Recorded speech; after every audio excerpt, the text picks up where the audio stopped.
up to fails to measure up to sound economic development standards, and the process by which the process has been evaluated is severely flawed. Most importantly, the Brighton Town Board unanimously resolved that we did not see the merit in this tax abatement. I understand what you've done so far, but the Brighton Lodging saves $395,245 in tax dollars for the promise of only one job. Something's wrong with that process. Although the application shows the possible creation of up to 5 jobs over time, only 1 is required for the Job Plus program.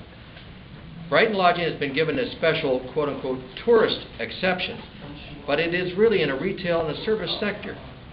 Retail projects are forbidden unless local waivers obtained, and since there is already a substantial hotel-motel vacancy rate, of which it's over 40% in Monroe County, the new hotel will merely draw hospitality business from the nearby hotels, of which there are several. This project, if needed, should be driven by competitive market demands. Granting such tax abatement is counterproductive to really the mission of this board, but also the marketplace. Please note that how the application was changed, it went from 1 to 1 to 1.3 to 1, and that was magically penciled in by merely overwriting.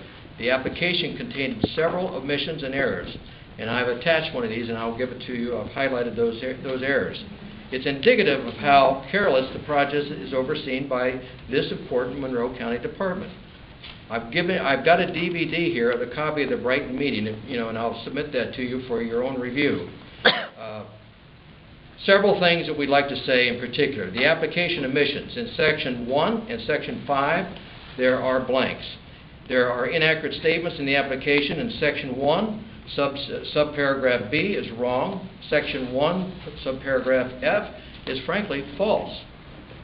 Mr. Patel failed to disclose his Rochester Lodging Association project approved by COMIDA on March 20th, 2007, which is prior to this. He also falsely answered that he didn't have any facilities in New York State. That's wrong. Defensive and evasive statements made by legal counsel in defending the poorly written application. Mr. Townsend stated that the board and he had not read it prior to the hearing. Come on, this is supposed to be a public hearing? This is despite a previous COMIDA board action that granted a $100,000 inducement resolution, money that is, I think, irrevocable and irretrievable.